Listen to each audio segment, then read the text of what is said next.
స్వాగతం. Body shaming అసెంబ్లీలో అంటే ఇన్ఫ్యాక్ట్ మండలిలో బొత్స సత్యనారాయణ గారు, అచ్చెన్నాయుడు గారు పరస్పరం విమర్శలు, ఆరోపణలు అండ్ దూకుడు. అలాగే అసెంబ్లీకి వచ్చేప్పటికీ ఏడాది పట్టిందా నీకు ఇవాళ డిఎస్సి గురించి మాట్లాడటానికి జగన్మోహన్ రెడ్డి గారు అని చెప్పేసి లోకేష్ గారికి అడిగేశారు వైసీపీ అధినేతని. అసెంబ్లీకి దమ్ముంటే అసెంబ్లీకి రా అని చెప్పి మరోపక్క ముఖ్యమంత్రి కూడా చెప్పారు. నిజమే, దమ్ము నిరూపించుకోవడానికైనా జగన్మోహన్ రెడ్డి గారు అసెంబ్లీకి రావాలి. ఎంతసేపు సింహం సింగిల్గా వస్తుంది, సింహం సింగిల్గానే రండి, వచ్చి అసెంబ్లీలో మీరేం సింహం ఏం చెప్తుందో వింటారు జనం. మీరు బయట ఎక్కడో మాట్లాడితే దానికి ఉండే ప్రామాణికత ఏంటి అని చెప్పి అడిగేవాళ్ళు లేకపోలేదు. మరి జగన్మోహన్ రెడ్డి గారు ఏ రీతిలో స్పందిస్తారో, మనకి ప్రతిపక్ష హోదా ఇస్తే కానీ ఆ ప్రతిష్టకి ఇగోకి పోయి ప్రతిపక్ష హోదా ఇస్తే కానీ అడుగు పెట్టనంటం వల్ల ఎంత విలువైన సమయాన్ని వైసీపీ కోల్పోతుందనేది మరి వైసీపీ అధిష్టానానికి అర్థమవుతున్నట్టుగా లేదు. ఎంతసేపు మొండితనంగా నేను రాను వాళ్ళు ఇస్తే ఏంటి, ఇవ్వకపోతే ఏంటి, ప్రజలు ఆల్రెడీ మిమ్మల్ని ప్రతిపక్ష నాయకుడు అన్నారు. మళ్ళీ కొత్తగా వీళ్ళ చేత అనిపించుకోవాల్సిన అవసరం లేదు కదా, వచ్చి మాట్లాడండి అని మీ పార్టీ కార్యకర్తలే అడుగుతున్నారు. వచ్చి మాట్లాడితే పోలా, ఏడాది పట్టిందా అని ఒకవైపు లోకేష్ గారు, మరోవైపు నీకు దమ్ముందా అని ముఖ్యమంత్రి చంద్రబాబు నాయుడు గారు అడుగుతుంటే మీకేం అనిపించట్లేదా జగన్మోహన్ రెడ్డి గారిని కార్యకర్తలు అంటున్నారు. సరే, ఈ అంశాలకు సంబంధించి అంటే సమావేశాలకు 4 రోజులే, అంశాలకు సంబంధించి మొదటి రోజే శాసనమండలిలో వైసీపీ దూకుడుగా వ్యవహరించడంతో వైసీపీ స్ట్రాటజీ ఏదో మారింది. బొత్స సత్యనారాయణ గారు చాలా గట్టిగా మాట్లాడారు. బట్ బాడీ షేమింగ్ అనేది 2 వైపుల నుంచి కూడా పూర్తి స్థాయిలో అభ్యంతరకరం. ఈ అంశాలకు సంబంధించి బిగ్ డిబేట్లో మనతో పార్టిసిపేట్ చేస్తున్నారు మేడా విజయశేఖర్ రెడ్డి గారు, టీడీపీ అధికార ప్రతినిధి. నమస్తే మేడా విజయశేఖర్ రెడ్డి గారు. కృష్ణాంజనేయులు గారు, పొలిటికల్ అనలిస్ట్, సీనియర్ జర్నలిస్ట్. నమస్తే సార్ కృష్ణాంజనేయులు గారు. బొట్ల రామారావు గారు, వైసీపీ రాష్ట్ర కార్యదర్శి, వారికి కూడా నమస్కారం అండి. టు స్టార్ట్ విత్ కృష్ణాంజనేయులు గారు, మీతోనే మొదలెడదాం. ఎందుకంటే అసెంబ్లీని పూర్తి స్థాయిలో మీరు కవర్ చేస్తూ వచ్చారు, చాన్నాళ్ళుగా ఇప్పటికీ చేస్తున్నారు. మనం బొత్స సత్యనారాయణ గారి నుంచి ఈ తరహా వ్యాఖ్య ఇంతకుముందు ఎప్పుడైనా చూసామా? ఒకసారి ఆయన ఏం మాట్లాడారో చూసి మీ దగ్గరకు వద్దాం. బొత్స సత్యనారాయణ గారు శాసనమండలిలో విపక్ష నేత. నేను ఒక విషయాన్ని ఇది నాకంటే ఇంతకుముందు అచ్చెన్నాయుడు గారు గ్రేస్ మినిస్టర్ గారు మాట్లాడారు. ఆయన మాట్లాడిన భాషను ఒకసారి చూడండి. ఆయన మాట్లాడుతూ బొత్స సత్యనారాయణ గారు దద్దమ్మ, మనిషి మనిషి మనిషి మనిషి మనిషి మనిషి అధ్యక్ష అధ్యక్ష అధ్యక్ష అధ్యక్ష అధ్యక్ష మనిషి మనిషి మనిషి పెరిగితే బుద్ధి రాదు. ఎద్దులాగా వచ్చి ఎద్దులాగా తెచ్చితే మనకి వచ్చి తెలుస్తాడు రావు. బాట బాగోవాలి. ఎవరు దత్తమో, ఎవడు అంబేద్కర్ ఉన్నాడు, ఎవడు పరిపాలన చేస్తారో, ఏ రైతులు వచ్చి ఎరువులు లేక వస్తున్నారో, ఏ రైతులు ఇబ్బంది పడతారు రాష్ట్రంలో, ఈ దద్దమ్మ వచ్చి తెలుస్తుంది. దయచేసి ఈ భాష మంచిది కాదు. ఈ సభలో శాసనసభలో మంచిది కాదు. ఆ వర్డ్స్ విద్య చేయండి. ఏంటి ఇలాంటి భాషలు గౌరవంగా మాట్లాడి నేర్చుకోండి. డిఎస్సీ మీద మాకు జరగాలి. ఎన్నుకోటి పార్టీ ఎప్పుడు అన్పార్లమెంట్ మాట్లాడితే అధ్యక్ష మీరు దాని మీద జరగదు. రైట్. కృష్ణాంజనేయులు గారు చూశారు కదా, జనరల్గా ఏంటంటే బొత్స సత్యనారాయణ గారు సాధ్యమైనంత వరకు ఆయన మాట్లాడేది ఎవరికి అర్థం కాదు. నేను అర్థం ఏంటి మాట్లాడారు. వాసుదేవన్ గారు నమస్తే, ప్యానల్ మెంబర్స్ కూడా నమస్కారం. వాస్తవంగా అసెంబ్లీ సమావేశాలు జరుగుతున్నాయి అంటే అసెంబ్లీ సమావేశాలకి ఈసారైనా వైఎస్ఆర్ కాంగ్రెస్ పార్టీ వస్తుందేమో అని ప్రజలందరూ కూడా ఆలోచించారు. మళ్ళీ మేము అసెంబ్లీ సమావేశాలకైతే రావటం లేదు, మాకు ప్రత్యేక హోదా కావాల్సిందే అని జగన్మోహన్ రెడ్డి కొండ బద్దలు కొట్టాడు. ప్రత్యేక హోదా ఇవ్వాల్సింది వాళ్ళకి హోదా కావాలని అడుగుతున్నారు. ప్రతిపక్ష హోదా కాదు వాళ్ళు అడుగుతున్నారు, ప్రత్యేక హోదా కావాలని అడుగుతున్నారు. మేము ఎంతసేపు మాట్లాడితే అంతసేపు అసెంబ్లీలో మాకు మాట్లాడితే మైక్ కావాలి అని ఈ విధంగా వాళ్ళకి ప్రతిపక్ష హోదా ఇవ్వాల్సింది ప్రజలు.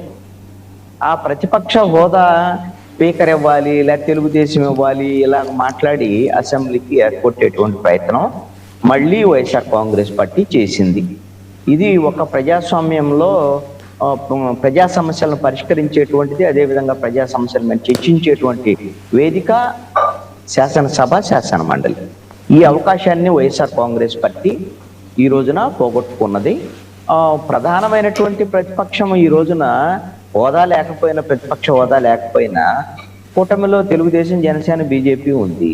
ఉన్నటువంటి పార్టీ అసెంబ్లీలో ఎవరున్నారు? ఇంకా వీళ్ళే కదా, వైఎస్ఆర్ కాంగ్రెస్ పార్టీయే కదా. వాళ్ళకే ప్రతిపక్ష పార్టీ కింద 11 సీట్లు ఉన్న ప్రతిపక్ష పార్టీ వైఎస్ఆర్ కాంగ్రెస్ పార్టీ. మరి అసెంబ్లీకి రావాల్సింది, ప్రజా సమస్యల మీద చర్చించాల్సింది. ఇప్పుడు ఒక అవకాశం కూడా ఉంది కదా, డిఎస్సికి సంబంధించినటువంటి దాని మీద ఉద్యమం చేస్తుంది రాష్ట్ర వ్యాప్తంగా వైఎస్ఆర్ కాంగ్రెస్ పార్టీ. మరి దాని మీద మా ప్రభుత్వం డిఫెన్స్లో ఉంది.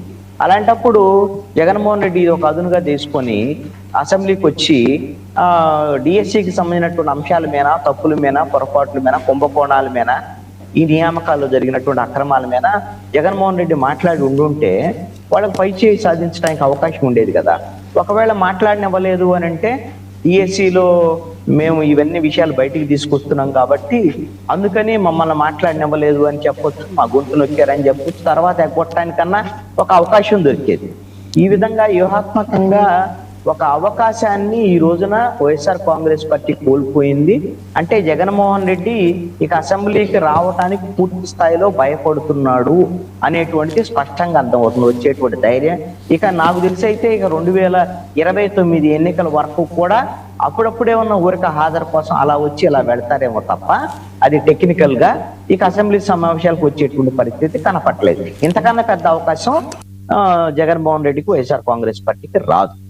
అయితే మరి ఈ సందర్భంలో వైఎస్ఆర్ కాంగ్రెస్ పార్టీకి నేను అనుకున్నది ఏంటంటే, రాష్ట్ర ప్రజలు కూడా అనుకున్నటువంటి అంశం, శాసన మండలిలో అయినా బలం ఉంది కాబట్టి వైఎస్ఆర్ కాంగ్రెస్ పార్టీకి శాసన మండలిలో గట్టిగా డిఎస్సి మీద ప్రభుత్వాన్ని నిలదీస్తారు, ప్రభుత్వాన్ని ఇరకాటంలో పెడతారు, ఇక శాసన మండలిలో ప్రశ్నిస్తారు, డిఎస్సి అక్రమాల మీద సమాధానం కావాలి అని. ఈ విధంగా అనివార్యంగా శాసన మండలిలో వెళ్ళి నారా లోకేష్ సమాధానం చెప్పాల్సినటువంటి పరిస్థితిని వైఎస్ఆర్ కాంగ్రెస్ పార్టీ కల్పిస్తుంది అని అందరూ అనుకున్నారు. తీరా వచ్చేసరికల్లా తెలుగుదేశం పార్టీ వ్యూహాత్మకంగా వ్యవహరించి అచ్చెన్నాయుడిని రంగంలోకి దించింది. అచ్చెన్నాయుడు ఏం చేశాడు? చాలా తెలివిగా, ఎమోషనల్ గా బొత్స సత్యనారాయణని మీరు ప్రభుత్వం ఉన్నప్పుడు నువ్వేం చేశావు, విద్యాశాఖ మంత్రిగా ఉన్నావు, నువ్వు దేనికి పనికిరానటువంటి వాడివి అనేటువంటి విధంగా అతని మీద మాట్లాడినటువంటి వ్యాఖ్యలు మనం చూసాం. ఇప్పుడు ఇద్దరు మాట్లాడుకున్నారు, ఇద్దరు కూడా బాడీ షేమింగ్ చేసుకున్నారు, ఇద్దరు పదాల ఉపయోగం అనేటువంటిది, ఇద్దరు కూడా తప్పుడు పదాలని అన్పార్లమెంటరీ లాంగ్వేజ్ ఉపయోగించారు. అది ఎమోషనల్ గా అచ్చెన్నాయుడు ఉపయోగించినటువంటి ఆ పదాల వల్ల ఏమైంది, బొత్స సత్యనారాయణ ఎమోషన్కి గురయ్యాడు. ఎమోషన్కి గురైనటువంటి బొత్స సత్యనారాయణ తిరిగి ఎద్దులాగా ఉన్నావు నువ్వు అనేటువంటి విధంగా ఈయన దద్దమ్మ అన్నందుకు నువ్వు ఎద్దులాగా ఉన్నావు, నువ్వు కూడా దద్దమ్మ అనేటువంటి విధంగా మాట్లాడాడు. అంటే ఇక్కడ పక్కా ప్రణాళికతో బొత్స సత్యనారాయణని అచ్చెన్నాయుడు దద్దమ్మ అనేటువంటి పదాన్ని ఉపయోగించి రెచ్చగొట్టి ఎమోషనల్ గా అతన్ని మళ్ళీ రియాక్ట్ అయ్యేటువంటి విధంగా చేయటం ద్వారాగా మళ్ళీ బొత్స సత్యనారాయణ ఆటోమేటిక్ గా వాళ్ళ ట్రాప్ లో పడ్డాడు. ఏదైతే తెలుగుదేశం పార్టీ ట్రాప్ లో పడి అచ్చెన్నాయుడు మాట్లాడినటువంటి దద్దమ్మ అనేటువంటి మాటకి మళ్ళీ నువ్వు కూడా దద్దమ్మవే, నువ్వు ఎద్దులాగా పెరిగావని అతను బాడీ షేమింగ్ చేసి ఇవన్నీ మాట్లాడాడు. అంటే దీని ద్వారాగా ఏమైంది, ఇప్పుడు మండలిలో ఇద్దరు ఈ విధంగా వైఎస్ఆర్ కాంగ్రెస్ పార్టీ, తెలుగుదేశం ఇద్దరు కూడా బాడీ షేమింగ్ చేసుకున్నారు. ఆయన ఏమో దద్దమ్మ అన్నాడు బొత్స సత్యనారాయణ, బొత్స సత్యనారాయణ ఏమో మళ్ళీ అచ్చెన్నాయుడిని దద్దమ్మ అన్నాడు, నువ్వు ఎద్దులాగా ఉన్నావు అన్నాడు. ఈ విషయాల మీద చర్చ జరిగినటువంటి పరిస్థితి ఉంది. ఆ విషయంలో తెలుగుదేశం పార్టీ వ్యూహాత్మకంగా ఎమోషనల్ గా వాళ్ళని ఈ విధమైనటువంటి మాటలు మాట్లాడి బొత్స సత్యనారాయణ డైవర్ట్ చేయడంలో తెలుగుదేశం పార్టీ, అచ్చెన్నాయుడు సక్సెస్ అయ్యారు. వైఎస్ఆర్ కాంగ్రెస్ పార్టీ బలం ఉండి కూడా మండలిలో కూడా ఫెయిల్ అయినటువంటి పరిస్థితి ఉంది. ఇక అసెంబ్లీకి వచ్చినటువంటి నారా లోకేష్ విద్యాశాఖ మంత్రి ఇప్పటి వరకు ఈ డిఎస్సికి సంబంధించినటువంటి విషయంలో ఎక్కడా కూడా నారా లోకేష్ సమాధానం చెప్పలేదు, నోరు మెదపలేదు. ఏమంటున్నాడు? సవాలు విసురుతున్నాడు. రమ్మానండి జగన్మోహన్ రెడ్డిని, ఆయన రమ్మానండి, ఏంటి రమ్మని, నేను సమాధానం చెప్తాను, చర్చకు రమ్మానని అన్నాడు తప్ప ఎక్కడా కూడా సమాధానం చెప్పలేదు. నేను చాలా డిబేట్లో చెప్పినటువంటి అంశం ఏంటంటే, ఒక బాధ్యతాయుతమైనటువంటి విద్యాశాఖ మంత్రిగా నారా లోకేష్ సమాధానం చెప్పాలి. అది వైఎస్ఆర్ కాంగ్రెస్ పార్టీకి కాదు, లేకపోతే జగన్మోహన్ రెడ్డి కాదు, రాష్ట్ర ప్రజలకి సమాధానం చెప్పాలి అనేటువంటి విధంగా మాట్లాడినటువంటిది రాష్ట్ర ప్రజల్లో ఉన్నటువంటి అభిప్రాయం ఇది. ఆ అవకాశాన్ని నారా లోకేష్ కృష్ణాంజనేయులు గారు, నాది ఒక సందేహం అండి. ఇప్పుడు అసలు అక్రమాలే జరిగినప్పుడు ఆయన ఎందుకు సమాధానం చెప్పాలి? అక్రమాలు జరగలేదని మీరు నేను అనటం కాదు కదా, వైఎస్ఆర్ కాంగ్రెస్ పార్టీ అనటం. తర్వాత విజయశేఖర్ రెడ్డి అంటారు కదా. రాష్ట్ర ప్రజల్లో ఈ రోజున డిఎస్సీలో అక్రమాలు జరిగినాయని బలమైన అనుమానం ఉంది. ఈ రోజున వాళ్ళకి 36,000 కంప్లైంట్స్ గ్రీవెన్స్ లోకి వచ్చి హైకోర్టు హైకోర్టు ఇప్పుడు పిటిషన్లు వేస్తే హైకోర్టు తీసుకోవట్లేదు కదా. హైకోర్టు పిటిషన్లు తీసుకుంది వైఎస్ఆర్ కాంగ్రెస్ పార్టీ పిటిషన్లు మాత్రమే. అభ్యర్థుల పిటిషన్లని ఆహ్వానించింది. అభ్యర్థుల పిటిషన్లు హైకోర్టులో ఉన్నాయి. ఇప్పుడు కూడా విచారణ కొనసాగుతుంది. ఇంకా ఎవరైనా అభ్యర్థులు వస్తే తీసుకుంటామని కూడా కోర్టు చెప్పింది. అభ్యర్థుల పిటిషన్లు ఓకే, మీకెందుకు రాజకీయ పరమైనటువంటి అంశంలో వైఎస్ఆర్ కాంగ్రెస్ పార్టీ పిటిషన్ మాత్రమే తిరస్కరించడం జరిగింది. నిన్న నారా లోకేష్ మాట్లాడినటువంటి మాటల్లో కూడా 11,500 గ్రీవెన్సెస్ కు సంబంధించినటువంటి సమాధానాలు ఇచ్చామనేటువంటి విషయాన్ని కూడా చెప్పారు. అంటే 36,000 గ్రీవెన్సెస్ సంబంధించినటువంటి కంప్లైంట్లు వచ్చాయి అని అంటే 16,000 పోస్టులు భర్తీ చేస్తే 36,000 కంప్లైంట్లు వచ్చాయంటే అనుమానాలు అభ్యర్థుల్లో ఉన్నటువంటి మాట వాస్తవమే కదా. ఈ విధమైనటువంటి అనుమానాలు నివృత్తి చేసేటువంటి ప్రయత్నము ఒక బాధ్యతాయుతమైనటువంటి మంత్రిగా అసెంబ్లీలో నారా లోకేష్ చేశాడు. దాని వరకు నేను ఆహ్వానిస్తున్నాను. ఒక బాధ్యతాయుతమైనటువంటి మంత్రిగా నారా లోకేష్ అసెంబ్లీని దాన్ని ఉపయోగించుకున్నారు. కానీ నారా లోకేష్ మాట్లాడినటువంటి మాటల్లో, ఆయన క్లారిఫికేషన్స్ లో పూర్తిగా ఆ విధమైనటువంటి అనుమానాలు నివృత్తి కాలేదు. ఇప్పుడు వరకు ఉన్నటువంటి అనుమానాలు ఏవైతే ఉన్నాయో డిఎస్సికి సంబంధించినటువంటి పరీక్ష నిర్వహణ బాధ్యతని విద్యాశాఖకు సంబంధించినటువంటి అధికారికే ఇవ్వటం అనేటువంటి దాన్ని నారా లోకేష్ సమర్థించుకున్నాడు. అలా ఆ విధంగా ఇవ్వటం కొన్ని రాష్ట్రాల్లో కూడా ఉన్నాయి.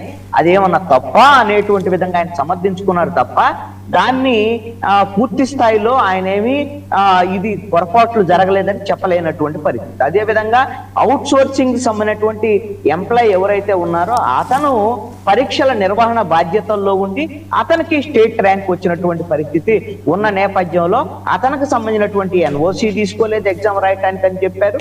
అదే విధంగా అతను సర్టిఫికెట్ల వెరిఫికేషన్ రాలేదని విషయాన్ని నారా లోకేష్ చెప్పాడు. కానీ అతను పరీక్ష నిర్వహణకు సంబంధించినటువంటి బాధ్యతల్లో ఉన్నారు. అతనికి సంబంధించినటువంటి సమాచారము, అతను కొంత సమాచారం తీసుకున్నారు. ఆ విధంగానే ఈ పరీక్షలకు సంబంధించినటువంటి పేపర్లకు సంబంధించినటువంటి అతని వరకే బయటకు వచ్చిందా లేకపోతే ఇంకా ఎవరికైనా వెళ్ళింది అనేటువంటి అనుమానాలు ఇంకా బలంగా ఉన్నాయి.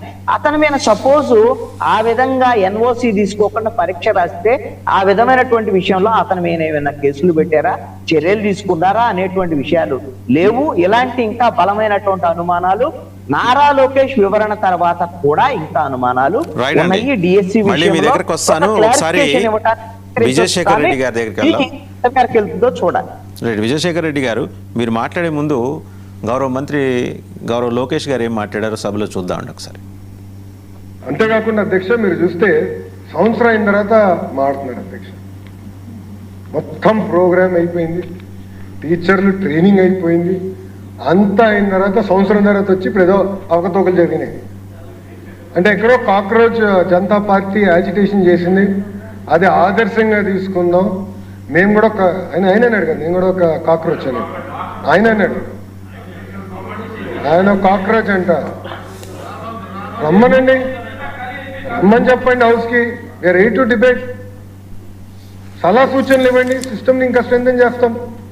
అంతేగాని 3 గంటలు ప్రెస్ మీట్ పెట్టి మేమైతే సిద్ధంగా లేము, చాలా స్పష్టంగా సమాధానం చెప్పేదానికి మేము సిద్ధంగా ఉన్నాం.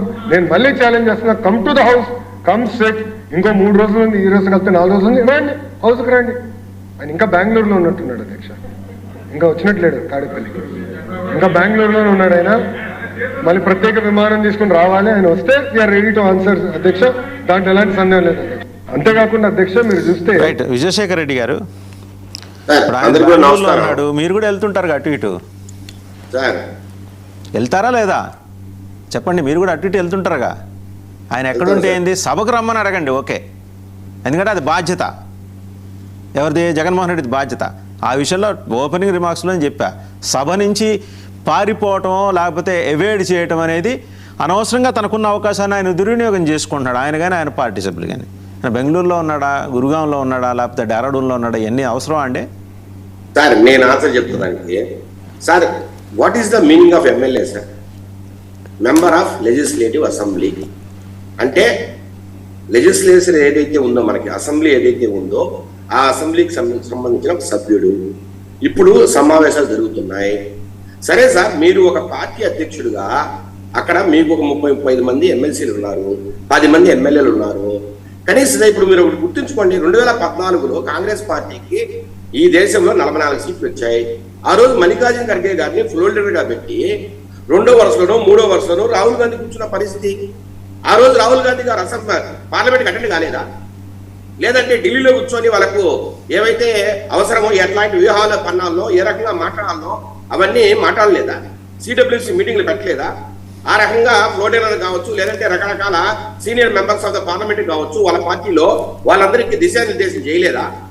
మరి మీరేంటి సార్, విజయవాడలో కూర్చొని తాడేపల్లి మీ ఇంట్లో కూర్చుంటారా, లేకపోతే ఆఫీసులో కూర్చుంటారా?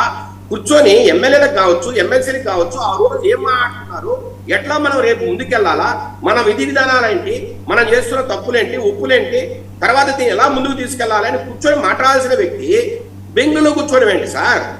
మీకు ఓట్లేసింది ఎందుకు పులివెందుల ప్రజలు? మేము ఎమ్మెల్యే అంటే ఏంటి సార్? అసెంబ్లీకి వెళ్ళాలి, ప్రజా చట్టాల రూపకల్పనలో మీరు పాల్పంచుకోవాలి, బడ్జెట్ లో పాల్పంచుకోవాలి, ప్రభుత్వం చేస్తున్న తప్పులను ఎత్తి చూపాలి, రకరకాలుగా మీ కాన్స్టిట్యూన్స్ లో కావచ్చు, ఈ రాష్ట్రంలో కావచ్చు, ఎక్కడైనా ఏదైనా సమస్యలు ఉంటే వాటిని అసెంబ్లీ దృష్టికి తెచ్చి వాటి పరిష్కారం అయ్యే విధంగా మీరు ప్రయత్నించాల్సి పోయి, అసలు అసెంబ్లీ అంటే ఎమ్మెల్యే మీనింగే అది. ఎమ్మెల్యే అంటే ఏదో పులివెందుల్లోనో, కడపలోనో, లేదా రాజంపేటలో కూర్చొని మీ ఇష్టానుసారంగా ఎస్ఐల మీద, సిఐల మీద, ఎంఆర్ఓల మీద ఆధిపత్యం చెలాయించడం కాదు సార్ ఎమ్మెల్యే అంటే. MLA doesn't have any executive powers. కానీ ఈ రోజు ఈ మధ్య కాలంలో గత కొన్ని సంవత్సరాలుగా దానికి ఉన్న మీనింగ్ మారిపోతా. కానీ ఎమ్మెల్యే అంటేనే విధి విధానాల రూపకల్పన, చట్టాల రూపకల్పనలో ప్రథమ పాత్ర పోషించాల్సిన వ్యక్తులు. నాకు ఒక ప్రశ్న అండి విజయశేఖర్ రెడ్డి గారు, ఎమ్మెల్యే డెఫినేషన్ మళ్ళీ మాట్లాడుకుందాం, ఒక సెలవు రోజు మాట్లాడుకుందాం. నేను ఇప్పుడు అనేది ఏంటంటే, డిఎస్సిలో అక్రమాలు జరిగాయి అనేది వాళ్ళ అభియోగం. వాళ్ళు అన్నది మొత్తం 16,000 మంది పోస్టులు అట్లా జరిగాయని అంటల్లా. కొన్ని స్పెసిఫిక్ స్పోర్ట్స్ కోటాకి సంబంధించి నిన్న గౌరవ మంత్రి మాట్లాడితే ఏమన్నారు, పివి సింధుకు కూడా ఇచ్చాం. పివి సింధు ఇస్ డిఫరెంట్, ఆమె ప్రభుత్వానికి ఆ డిస్క్రిప్షన్ ఉంటుంది. కానీ ఇక్కడ డిఎస్సికి ఆమెమి త్రూ డిఎస్సి రిక్రూట్ కాలేదు కదా, ప్రభుత్వానికి ఉన్న ఒక విశేష విచక్షణ ద్వారా ఆమెకి తప్పేం లేదు. స్పోర్ట్స్లో వాళ్ళ రికార్డ్ సాధించిన వాళ్ళకి ఇంతకుముందు అన్ని ప్రభుత్వాలు ఇచ్చినాయి. సో దాన్ని పూర్తిగా మనం స్వాగతించాలి. ఒక్క నిమిషం అండి, ఆవిడకిను ఈ డిఎస్సికి పోలికేంటి, బట్టతలకి మోకాలికి ముడేటమైంది కాదు సార్. ఇప్పుడు పివి సింధు గారిని ఏ కోటలో తీసుకున్నారు సార్? స్పోర్ట్స్ కోటాలనే కదా. డిఎస్సికి అప్లై చేశారు ఆవిడ? మీకు అవగాహన చెప్పండి. కాదు, ఏ కోటాలు సార్, ఏ పోస్టులే తీసుకున్నా, అది గ్రూప్ 1 కానీ గ్రూప్ 2 కానీ ఏ పోస్టులే తీసుకున్నా ఆమె sports she's not the applicant అండి. ఫస్ట్ ఆఫ్ ఆల్ నేను చెప్తున్నాను, ప్రభుత్వం తనకున్న విశేష విచక్షణ ద్వారా ఆమెకి ఇచ్చారు, తప్పేం లేదు, అందరూ స్వాగతించాలి. ఇక్కడ కూడా మీరు గమనించండి, డిఎస్సికి దానికి సంబంధం లేదంట నేను సార్. స్పోర్ట్స్ కోటా కింద విధి విధానాల రూపకల్పన ఏప్రిల్ 2025లో, మళ్ళీ చెప్తున్నా, ఏప్రిల్ 2025లో అప్పుడు స్పోర్ట్స్ మినిస్టర్, అంటే ఇప్పుడు కూడా ఆయన స్పోర్ట్స్ మినిస్టర్ అనుకోండి, రాంప్రసాద్ రెడ్డి గారు క్లియర్ కట్ గా ఒక ప్రెస్ మీట్ పెట్టారు. మేము హారిజంటల్ రిజర్వేషన్ 2% నుంచి 3% పెంచుతున్నాం, ఈ మాదిరిగా విధి విధానాల రూపకల్పన చేశాం, ఈ రకంగా స్పోర్ట్స్ కోటాలో ఇన్ని పోస్టులు ఉన్నాయి, దీన్ని ఇలా ఫిలప్ చేస్తాం, ఈ రకంగా విధి విధానాలు నేరుగా ఇచ్చేస్తే అయిపోయేది కదండి. డిఎస్సీ ఎందుకు అనవసరం వీళ్ళందరినీ రోడ్ల మీద తీసుకురావడం దేనికి? నేరుగా ఇచ్చేస్తే అయిపోయింది, పీయూసీకి ఇచ్చినట్టు ఇచ్చేస్తే అయిపోయింది. స్పోర్ట్స్ కోటా గురించి మాట్లాడతారు, ఓ పక్క కృష్ణాంజలి గారేమో నవీన్ గురించి మాట్లాడతాడు, ఇంకో పక్క ఎన్ఓసి గురించి మాట్లాడతాడు. సరే, అసలు వైసీపీ వాళ్ళే ఈ రోజు నవీన్ గురించి మాట్లాడతా లేదంటే పేపర్ లీక్లు మాట్లాడట్లా. వాళ్ళు కేవలం అడిగేది అసలు సార్ అమిత్ షా గారి దగ్గరికి వెళ్ళి కంప్లైంట్ చేసినా, హైకోర్టుకి వెళ్ళినా వారు స్పోర్ట్స్ మీరు కూడా చేశారు ఇది వరకు. అమిత్ షా దగ్గరికి మీరు వెళ్ళారు, మీరు కంప్లైంట్ చేశారు. కానీ ఈ పక్క కృష్ణాంజలి గారేమో ప్రతిపక్ష నాయకుడు ఏం చేయాలి అది మీరు ఏమైనా డిక్టేషన్ ఇస్తారా? ప్రతిపక్ష నాయకుడు ఎవరి దగ్గరికి వెళ్ళి కంప్లైంట్ చేయాలి మీరు డిక్టేషన్ ఇస్తారా? అది వాళ్ళ డిస్క్రిప్షన్ అండి. వాళ్ళు వెళ్తారు, అమిత్ షా దగ్గరికి పోతారు, మోడీ దగ్గరికి పోతారు, రాష్ట్రపతి దగ్గరికి పోతారు. అసలు వైసీపీ వాళ్ళు మాట్లాడేది స్పోర్ట్స్ కోటా గురించి, ఇంకెక్కడ మిగతా విషయాల గురించి మాట్లాడతా. కానీ మనం వాళ్ళకి ఎందుకు మీరు అవకాశం ఇచ్చారంటున్నా? నేను అనేది ఏంటంటే విజయశేఖర్ రెడ్డి గారు వాళ్ళకి ఎందుకు మీరు అవకాశం ఇచ్చారు? టీవీస్ ఎందుకు ఇచ్చినట్టే 70 మందికి ఇచ్చేస్తే అయిపోయేది కదా అంటున్నా. నేను అడుగుతున్నా, ఆగస్టు లో ఎగ్జామినేషన్ జరిగింది, అంతకు ముందరే విధి విధానాలు రూపకల్పన చేశారు. హారిజంటల్ రిజర్వేషన్ పర్సెంటేజ్ 3% పెంచడం కానీ, లేదంటే రకరకాల స్పోర్ట్స్ కోటా కింద ఇన్ని జాబులు ఉన్నాయని చెప్పడం కానీ, ఇవన్నీ కూడా జీవోలు ఇచ్చారు సార్. ఆ జీవోలు ఇచ్చిన రోజే మీరు ఎందుకు తిరగబడలేదు? ఆ జీవోలు ఇచ్చిన రోజే మీరు ఎందుకు హైకోర్టుకి వెళ్ళలేదు? ఏ రకంగా అయితే మేము ఈ జాబ్స్ ఫిలప్ చేస్తామని గవర్నమెంట్ చెప్పిందో ఆ రోజు తెలియదా మీకు? ఆ రోజు డిఎస్సి ఎగ్జామ్ లేదు, స్పోర్ట్స్ కోటా కింద వాళ్ళని నేరుగా తీసుకున్నారనే విషయం మీకు తెలీదా? ఆ రోజు మీరు హైకోర్టు పోవచ్చుగా. ఆ రోజు ఈ మేధావులంతా ఎవరైతే మాట్లాడతారో తప్పు చేసిన గవర్నమెంట్, మీరంతా హైకోర్టుకి వెళ్ళొచ్చుగా, లేదంటే ఆ రోజే ప్రెస్ మీట్లు పెట్టచ్చుగా.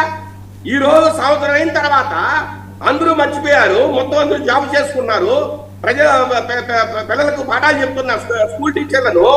ఈ రోజు మీరు దొంగగా సంపాదించారు, మీకు సరైన అర్హతలు లేవని ఈ రోజు మాట్లాడడం ఏంటి?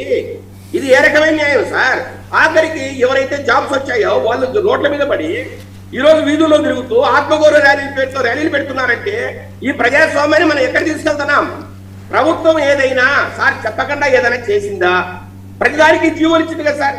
స్పోర్ట్స్ కోటా కింద మీరు ఏమైతే మాట్లాడతారో ఈ రోజు విధి విధానాలు కావచ్చు, ప్రొసీజర్స్ కావచ్చు, వాటికి అన్నిటికీ జీవో ఇచ్చిందా? ఆ జీవో ప్రకారమే ఫిలప్ చేసిందా? మరి ఆ మెడల్స్ ఒక్క నిమిషం అండి. అంటే విజయశేఖర్ రెడ్డి గారు వీళ్ళు లేవనెత్తిన అభ్యంతరాలు ఏంటంటే, ఒక మొత్తం 39, 38 దగ్గరగా 40-80 పోస్టుల వరకు అండి అభ్యంతరాలు లేవనెత్తుతూ, ఒకళ్ళు ఏదో సాఫ్ట్ బాల్ అసోసియేషన్ నుంచి సర్టిఫికేట్ తీసుకున్న వాళ్ళకి ఇచ్చారంటున్నారు, ఇంకోళ్ళు ఏంటది ఇంకో అకాడమీ జూడో అని ఇచ్చారు. ఒక్క నిమిషం ఈ ఇన్స్టిట్యూషన్స్ కున్న ప్రామాణికత ఏంటి అది చెప్పండి చాలు.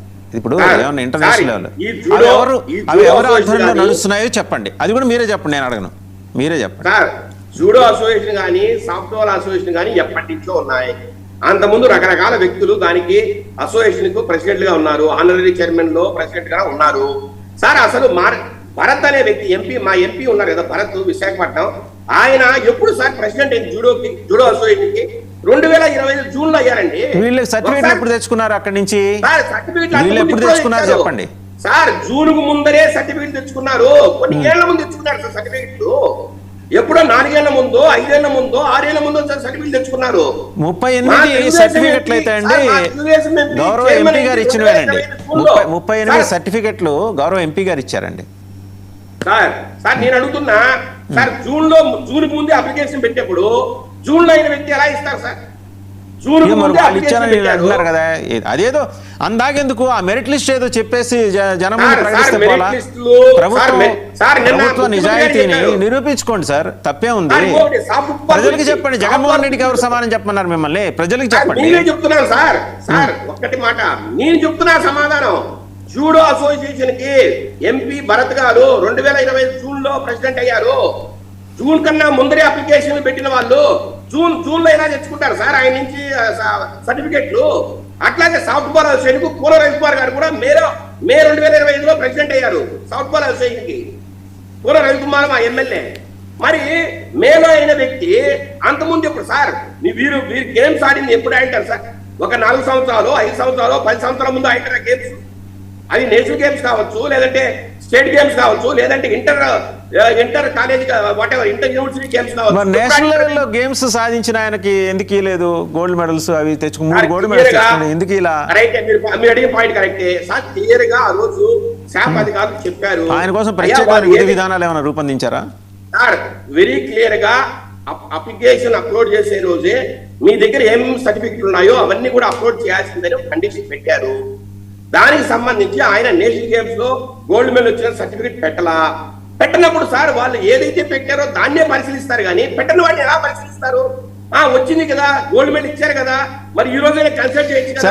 ఆయన ఏం చెబుతున్నాడు ఇందాం చూద్దాం మాట్లాడడానికి ఇది ఒక నిమిషం. విజయవాడలో విజయశేఖర రెడ్డి పనిచేయదు. గారు ఆ గోల్డ్ మెడల్స్ తెచ్చుకున్న ఆయన పేరు నాకు తెలియదు, ఆయన ఏం చెబుతున్నాడు చూద్దాం ఒకసారి. సార్ దుర్గయ్య వారు ఏం చెప్తున్నారు, దొడ్డయ్య గారు ఏం చెప్తున్నారు? నేషనల్ గేమ్స్ గోల్డ్ మెడలిస్ట్ 1:1 పిలిచినారు కాల్ లెటర్.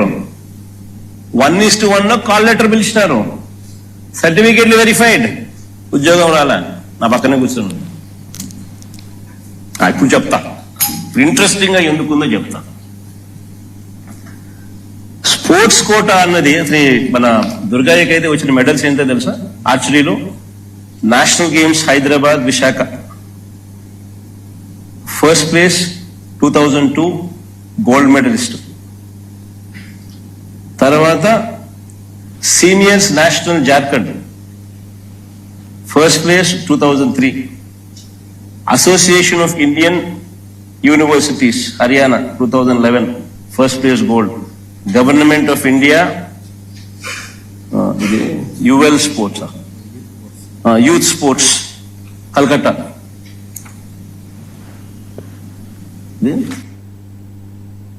ఆయనకే రావట్లేదు సార్, జగన్మోహన్ గారికి చూసి చదువుతున్నాళ్ళండి. మనకేం చెప్తాడు సార్? ఒక నిమిషం ఆగండి విజయశేఖర రెడ్డి గారు, శాంతం ఆగండి. ఆయన చూసి చెప్తున్నాడు, చెప్పాడు,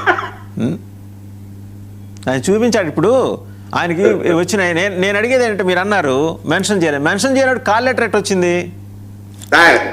కాల్ లెటర్ ఎట్ వచ్చింది? దాని ఒక్కదాని సమానం చెప్పండి చాలు. ఇప్పుడు ఆయన మెన్షన్ చేయనప్పుడు అసలు ప్రాథమిక దశలోనే ఆయన అప్లికేషన్ రిజెక్ట్ అవుతుంది. నాకున్న ప్రాథమిక అవగాహన మేరకు కృష్ణారెడ్డి గారు బాగా అడిగారు క్వశ్చన్ నన్ను.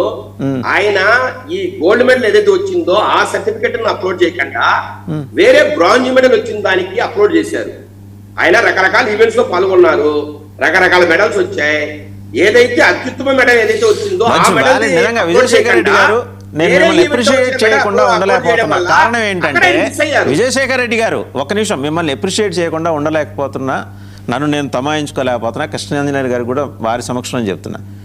ఈయన బ్రాంజ్ మెడల్ వచ్చింది, ఆ బ్రాంజ్ మెడల్ వచ్చింది, గోల్డ్ మెడల్ వచ్చిన విషయం మెన్షన్ చేయరా? అసలు జస్ట్ పార్టిసిపేషన్ వాళ్ళకి ఉద్యోగాలు ఎట్ట వచ్చినాయి? ఏదో మెడల్ ఉందిగా, ఏ మెడల్ లేదు కదా. సార్ క్లియర్ గా జీవో చదవండి, జీవోలో క్లియర్ గా ఇచ్చారు. పార్టిసిపేట్ చేస్తే చాలని ఇచ్చారా జీవోలో? సార్ ఇంటర్ యూనివర్సిటీ గేమ్స్ లో పార్టిసిపేట్ చేస్తే చాలు, మెడల్ వచ్చినా మాకు అవసరం లేదు. ఇక్కడెక్కడ దొంగ సార్, ఎక్కడ కుంభకోణాలేం లేవు. క్లియర్ గా సరే ఒక నిమిషం, అజయ్ జైన్ గారు ఏం మాట్లాడారు చూద్దాం. సీనియర్ బ్యూరోక్రాట్ అజయ్ జైన్ గారు కాదు, సరే ఈయన పాపం పనికిమాల గేమ్స్కి వెళ్ళాలి కానివ్వండి. అజయ్ జైన్ గారు ఏం మాట్లాడారు చూద్దాం ఒకసారి. అనేది వ్యక్తి నేషనల్ గేమ్స్ గోల్డ్ మెడలిస్ట్ 1:1 పిలిచినారు కాల్ లెటర్. సర్టిఫికేట్లు వెరిఫైడ్. ఉద్యోగం రాలా. నా పక్కనే కూర్చున్నాను. ఆయన ఏమన్నారు అంటే నేను నేషనల్ గోల్డ్ మెడలిస్ట్, కానీ మాకు ఉద్యోగం రాలేదు.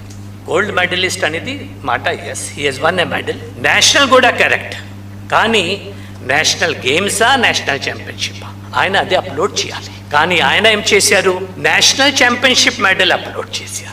అయినా నువ్వు పాల్గొన్నందుకే ఇస్తున్నావు. ఇక్కడ మెడల్ వచ్చిన మెడల్ అయితే మెడల్ అయితే వచ్చింది కదా, మెడల్ వచ్చిన పాల్గొన్నందుకే ఇస్తున్నావు ఉద్యోగాలు. అది కూడా ఇంటర్ కాలేజ్ ఇస్తే ఆ ఫెసిలిటీ ఉందని తెలిస్తే ఇంకో 2,000 మంది అప్లై చేసేవాళ్ళు. కాదండి, ఇక్కడ వాసుదేవన్ గారు ఇందాక విజయశేఖర్ రెడ్డి గారు అసలు అతను గోల్డ్ మెడల్ అప్లోడ్ చేయలేదు అన్నారు. అజయ్ జైన్ ఏమో అప్లోడ్ చేశారు అని చెప్పారు. ఎంత డిఫరెన్స్ ఉంది? సరే చెప్పింది ఏంటి సార్, ఆయన గోల్డ్ మెడల్ అప్లోడ్ చేయకుండా వేరే పోలేని విజయశేఖర రెడ్డి గారు అయిపోయింది కానీ ఒకసారి బట్ల రామారావు గారు ఏం మాట్లాడతారు చూద్దాం. విజయశేఖర రెడ్డి గారు నెక్స్ట్ రౌండ్కి రెడీ అవ్వండి. లోపల రామారావు గారు మాట్లాడతారు. రామారావు గారు, మీకు నేను గౌరవ మంత్రి లోకేష్ గారు అడిగిన దానికి నేను పూర్తి సమాధానం చేస్తాను. ఏంటి, ఏడాది తర్వాత గుర్తొచ్చిందా? ఆ రోజే ఎందుకు మీరు మాట్లాడలా? అంటే మీ ఇంట్లో పనులన్నీ చేసుకొని తీరిగ్గా సాయంత్రం రసబండ దగ్గర కూర్చొని అప్పుడు చదివి అప్పుడు ఇదేదో మనం కాక్రోచ్ మాదిరి చేసుకుంటే మనకు కూడా ఒక ఫేమ్ వస్తుందని. మీరు ఆల్రెడీ ఎవరైనా established party, cockroach Janata party ఇంకా రిజిస్టర్ కూడా కాలేదు. వాళ్ళు మీకు ఆదర్శం ఏంటండి? రామారావు గారు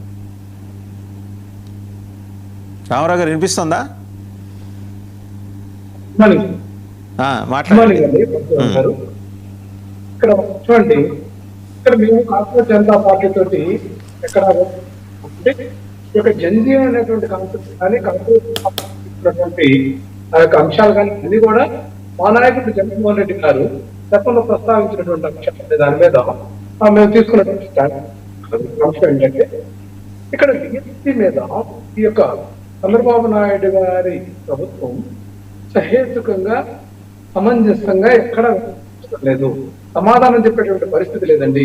విదేశాఖ మంత్రి సమాధానం చెప్పాల్సినటువంటి విధానాన్ని కాదండి, కావాలని గొడవ కోసం ఆయన అచ్చెన్నాయుడు గారు ప్రవేశపెట్టినట్లుంది తప్ప మరొక అంశం కాదు.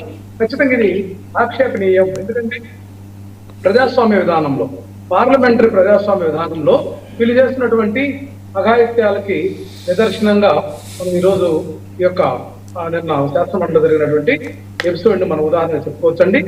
ఇక్కడ ఏదైతే ఒక బాధ్యతాయుతమైనటువంటి మంత్రిగా ఉన్నటువంటి వ్యక్తి అచ్చెన్నాయుడు గారు విద్యాశాఖ మంత్రి గారి విషయంలోనే చాలా పొరపాట్లు మాట్లాడారు. మాజీ విద్యాశాఖ మంత్రి బొత్స సత్యనారాయణ గారు 2.5 సంవత్సరాలు ఆయన విద్యాశాఖ మంత్రిగా ఉంటే 5 సంవత్సరాలు విద్యాశాఖ మంత్రిగా పెట్టామని కామెంట్ చేయడంతో ఆయన అవివేకం, ఆయన యొక్క అజ్ఞానానికి నిదర్శనం. దానికి దద్దమ్మ అని చెప్పేసి పలుమార్లు మాట్లాడినటువంటి సంబంధం లేనటువంటి పశువుల శాఖ మంత్రి అచ్చెన్నాయుడు గారు చేసినటువంటి వ్యాఖ్యలకు మన బొత్స సత్యనారాయణ గారు స్పందిస్తే మళ్ళా నువ్వు చచ్చినా కూడా నా అంత ఆకారం రాలేవు, ఎన్ని మాట్లాడు. సచ్చేది ఏంటంటే అసెంబ్లీ సాక్షిగా ఒక దేవాలయం లాంటి ఒక శాసన మండలిలో జరుగుతున్నటువంటి చర్చల్లో భాష కూడా సక్రమంగా మాట్లాడినటువంటి అర్థం మనం చూసాం. దద్దమ్మ అంటే చేతగాని వ్యక్తి, ఏదైతే తన యొక్క ఆక్వా ఏదైతే పరిశ్రమలో విద్యుత్ కానీ ఆక్వా రైతులకు కానీ ఈ రోజు సహాయం చేయలేదు. కనీసం వ్యవసాయ శాఖలో కనీసం మద్దతు ధరను 2 సంవత్సరాలుగా కల్పించలేనటువంటి ఆ యొక్క శాఖకు మంత్రిగా ఉన్న వాళ్ళు దద్దమ్మ మంత్రి అవుతారు తప్ప మరొకటి కాదు. ఈరోజు పొగాకు రైతులు కానీ, యూరియా స్కామ్ కానీ, అసలు అచ్చెన్నాయుడికి వ్యవసాయ రంగం మీద సరైనటువంటి అవగాహన లేనటువంటి అంశం ఉంది. ఆ వ్యవసాయ శాఖకే న్యాయం చేయలేనటువంటి వ్యక్తి డిఎస్సీ మీద సమాధానాలు చెప్తారంట. అంటే గుట్టికి ఎక్కలేనమ్మ స్వర్గానికి ఎక్కుతాను అన్నట్లుగా ఉంది. కానీ అచ్చెన్నాయుడు గారి వ్యవహార శైలి కానీ, ప్రవర్తన కానీ, ఆయన సభలో ప్రవేశపెట్టినటువంటి దుర్మార్గ వైఖరి ఈ ప్రభుత్వాన్ని మేము నిలదీస్తా ఉన్నాం. ఖచ్చితంగా మేము ఏదైతే వివరాలతోటి మేము సమర్పించినటువంటి నివేదికలు, ఏదైతే మేము చేసినటువంటి ఆందోళన, ఏదైతే పబ్లిక్ డొమైన్ లో పెట్టకుండా వీళ్ళు ఏదైతే మెరిట్ లిస్ట్ ను కావాలని చెప్పేసి దాన్ని దాచినటువంటి అంశం, అట్లాగే శాంక్షన్ లిస్ట్ ను, సెలక్షన్ లిస్ట్ ను వీళ్ళు ఎందుకు బయట పెట్టలేదు, మెసేజ్ ద్వారా ఎందుకు పంపిణీ చేశారంటే మతలో ఉందనేటువంటి అంశం మనకు తెలుస్తా ఉంది కదండి. దీన్ని మేము నిర్వహిస్తున్నాం సార్. ఖచ్చితంగా సమాధానం చెప్పాల్సినటువంటి ప్రభుత్వ పెద్దలు బయటకు రాకపోగా సభలో అన్పార్లమెంటరీ వర్డ్ దట్టు రామారావు గారు సభలో అన్పార్లమెంటరీ వర్డ్స్ మాట్లాడాల్సిన అగత్యం ఏమొచ్చింది? సీనియర్ ఎమ్మెల్యే మినిస్టర్గా చేశారు, చాలా బాధ్యత గల పదవులు నిర్వహించారు బొత్స సత్యనారాయణ గారు. అవసరం ఏముంది? బాడీ షేమింగ్ చేయాల్సిన అవసరం ఏముంది చెప్పండి? ఒక ఆయన చేశారు, మీరు నిగ్రహించుకోవచ్చు కదా, మీరు సంయమనం పాటించవచ్చు కదా. ఇక్కడ బొత్స సత్యనారాయణ గారిని తీవ్రంగా సంబంధం లేనటువంటి అంశాలతోటి ఆయన అచ్చెన్నాయుడు గారు కావాలని మీరు అన్నట్లు కూడా మైండ్ గేమ్ ప్లాన్ చేసి ఆయన రెచ్చగొట్టినటువంటి మాట వాస్తవమే. కానీ అందుకని సత్యేదాకా నాలాగా రాలేవు, ఆయన నిలదీయమనండి. బొత్స సత్యనారాయణ గారు, మీరు నా ఆకారం గురించి ప్రస్తావించడానికి ఎటువంటి అది బాధ్యతాయుతమైనటువంటి వ్యక్తిగా మీకు కథని చెప్పమనండి. ఆయన ఎందుకు సచ్చేదాకా నా ఆకారంలో రాలేవు, అర్థమవి వేస్ట్ పేలు ఏంటండి ఇది? ఈ యొక్క భాషకి తెరదీసింది ఎవరు? ఈ భాషకి అంకురార్పణ చేసింది ఎవరు? అసలు ఈ యొక్క రాష్ట్రంలో ఈ బూతుల భాషని ప్రవేశపెట్టినటువంటి పార్టీ ఏది అనేది వెనక్కి తిరిగి చూస్తే సరిపోతుంది. వీటి ప్రతినిధులు కూడా వచ్చి పంపుల దగ్గర కొట్లాడినట్లు తగాదాకు వచ్చినట్లు చర్చా వేదికలు వస్తారు, కానీ విషయం మీద చర్చా వేదికలో సబ్జెక్టు మీద ఏదైతే విపులంగా వివరణ చెప్పేటటువంటి బాధ్యత ఏమైనా తీసుకుంటున్నారండి? తమ యొక్క వాదన అంతే, ఆక్సిటోసిన్ ఇంజెక్షన్ వేసుకొని వచ్చేటటువంటి వ్యక్తులుగా ఈ చర్చా వేదికల్లో ఎగిరిపోతే అది సమంజసం కాదు. ఒకవైపున ఏదైతే మాట్లాడతారు, ఒక్క నిమిషం ఆగండి, అది కూడా ఉంది కదా సార్. మాట్లాడతారు సార్, మీరు ఇక్కడ కూడా మీరు డిక్టేషన్ ఇస్తే వాళ్ళు మాట్లాడియండి, వాళ్ళు ఎట్టగా సభకు రారు, ఇక్కడ మాట్లాడియండి. మాట్లాడతారు సార్, మీరు కొంచెం బ్యాలెన్స్ సమయం కానీ వీళ్ళు వితండవాదానికి దిగడం అనేది సమంజసం కాదని చెప్పి నేను ఈ సందర్భంగా వాళ్ళకి సూచన చేస్తున్నాను. మిమ్మల్ని ఎప్పటికే మేము చూసాం, మేము బహిరంగంగా 17 మెడికల్ కాలేజీల అంశంలో స్పీకర్ గారు కూడా నర్సీపట్నంలో కాలేజీ లేదంటే మా నాయకుడు వెళ్ళి యావత్ లోకానికి కళ్ళు తెరిపించి చూపించాడు కదండి. అటువంటి స్పీకర్ సరే, డిఎస్సి సంగతి ఏంటి? డిఎస్సి సంగతి ఏంటి చెప్పండి. ఎక్కడ ప్రతిపక్షాలు న్యాయం చేస్తాను? నేను ఒకటే అంశం చెప్తున్నా. ఏదైతే జూలై 24, 2024న మా నాయకుడు YSR Congress party legislature party నాయకుడిగా రాసినటువంటి 3 పేజీల లేఖకు 2 సంవత్సరాలు గడుస్తున్నా సమాధానం చెప్పలేనటువంటి దద్దమ్మ ప్రభుత్వం మీరు కాదాన్ని నిలదీస్తున్నా. ఎందుకు ఆన్సర్ చేయరు? ప్రజాస్వామ్యంలో మీరు పబ్లిక్ గ్రీవెన్స్ అని పెట్టి ప్రతి పౌరుడికి బాధ్యతాయుతంగా ఉంటామని చెప్పేసి చెప్తున్నటువంటి, వాట్సాప్ గవర్నెన్స్ అని చెప్తున్నటువంటి ఈ ప్రభుత్వం స్పీకర్ కార్యాలయం నుంచి ఒక మాజీ ముఖ్యమంత్రి, ఒక YSR Congress party legislature party leader రాసినటువంటి లేఖకు ఈ రోజుకి సమాధానం చెప్పలేదంటే మీ నియంత్రణ పోకడా, మీ తప్పుదారి విధానం, మీ మైండ్ గేమ్. మీరు నేను ఒకటే ఒక ప్రశ్న అడిగేది, ఏడాది పట్టిందండి మీకు ఇవన్నీ గమనించడానికి? ఆనాడే ఎందుకు మీరు దీని గురించి మాట్లాడలేదు? ఇవాళ ఉద్యోగాలు వచ్చినాయి. ఆ 16,000 మందిలో కనీసం 15,000 మంది జెన్యున్గా తెచ్చుకున్న వాళ్ళు ఉన్నారు. మీకు అభ్యంతరం వల్ల ఆ 70-80కి సంబంధించిందే. ఆ 70-80 వరకు కన్ఫైన్ చేసి మాట్లాడాలి. అందరినీ మీరు ఎలా నిందిస్తారు? వాళ్ళు అందుకనే మన రోడ్డు మీదకి వచ్చి మేము టీచర్లం, పాఠాలే కాదు గుణపాఠాలు కూడా చెప్తా ఉన్నారు. తెలుసు కదా. చంద్రబాబు నాయుడు గారు ఎప్పుడు కూడా కృత్రిమ ఉద్యమాలకు ఆద్యుడు. ఎన్నుకోటప్పటి నుంచి వైస్రాయ్ హోటల్ ఎపిసోడ్ నుంచి చూసినా, అమరావతి కృత్రిమ ఉద్యమం చూసినా, లేకుంటే ఈ రోజు ఏదైతే డిఎస్సీ అభ్యర్థుల పేరుతోటి చేసిన ఎక్కడ పర్మిషన్ అండి? విపక్షాలు గాని రైతులు గాని తమ నిరసన వ్యక్తం చేస్తుంటే మీకున్న గోల్డెన్ ఛాన్స్ ని మిస్ చేసుకొని మీరు వైస్రాయ్ దగ్గర నుంచి మాట్లాడుతామన్న అర్థం ఉందండి? మీకు అసెంబ్లీ వేదిక ఒక బ్రహ్మాండమైన ఛాన్స్. మీరు వచ్చి అక్కడ మాట్లాడితే ఏమో గౌరవ మంత్రి గౌరవ లోకేష్ గారు ఏమైనా సమాధానం చెప్పుండేవారేమో. అక్కడికి వచ్చిన మీరు కూడా ఏంటండి, మీరు అసెంబ్లీకి ఎందుకు రావట్లేదు? నేను కామన్ మ్యాన్ గానే అడుగుతున్నా. ఇక్కడ అసెంబ్లీకి రావడానికి మీకున్న ఇబ్బంది ఏంటి? అంత ప్రతిష్టకు పోవాల్సిందేంటి? ప్రజలు ఆల్రెడీ మిమ్మల్ని ప్రతిపక్ష నాయకుడు అని గుర్తించిన తర్వాత ఇప్పుడు గవర్నమెంట్ గుర్తిస్తే ఏంటి, గుర్తించకపోతే ఏంది? మీకు ప్రజల సమస్యలు మిమ్మల్ని ఎన్నుకున్నది ఎందుకండి? మీ ప్రైవేట్ పంచాయతీలు చేసుకుని మాట్లాడుకోవటానికా, లేకపోతే అసెంబ్లీకి వచ్చి మాట్లాడటానికా? ఒకటి సార్, స్పీకర్ గారు బయట ఏం మాట్లాడాడండి రోజా గారి గురించి? మా నాయకుడు జగన్మోహన్ రెడ్డి గారు. నేను మళ్ళీ అదే అంటున్నా, వాటి జోలికి పోమాకండి మీరు. వాటి జోలికి పోమాకండి. అదే వచ్చే స్పీకర్ ని అసెంబ్లీలో అడగండి. మీరు అదే అడగండి, అసెంబ్లీలో అడగండి. మీరు మాట్లాడనివ్వకపోతే అప్పుడు బయటకు వచ్చి మాట్లాడండి. అసలు మీరు ప్రయత్నమే చేయట్లా. మీరు ప్రయత్నమే చేయటం లేదు. మీకేంటంటే ఒక భ్రాంతిలో ఉన్నారు రామారావు గారు. మేమే ఇంకా ముఖ్యమంత్రి, ఏదో నేను కొన్నాళ్ళు లీవ్ పెట్టి అటు ఇటు వెళ్తున్నాను, వీళ్ళని ఏదో పరిపాలించమని చెప్పాను అనే ఒక భ్రాంతిలో ఉన్నారు. దాని నుంచి బయటికి రండి. ఫస్ట్ ఆఫ్ ఆల్ ఆ స్టిగ్మా నుంచి బయటకు వస్తే మీకు వాస్తవాలు, ఒక 7-8 పొరలు ఉంటాయి మీకు, కోటరీలు పొరలు బోళ్ళని ఉంటాయి. అవన్నీ దాటి చంద్రబాబు నాయుడు గారిలాగా మీరు కూడా మారండి. ఆయన ఇప్పుడు కాదు, సిన్స్ 40 years ఈ ప్రతి కార్యకర్తతో ఆయన మాడతారు. ఆయనకు ఆ అలవాటు ఉంది, అది నేర్చుకోండి. లేదా మీ నాయకుడి తండ్రి గారు డాక్టర్ వైఎస్ రాజశేఖర రెడ్డి వారి పరిపాలనా విధానంలో వారు ఎట్లా ప్రజలతో మమేకమయ్యారో అది చూసి నేర్చుకోండి.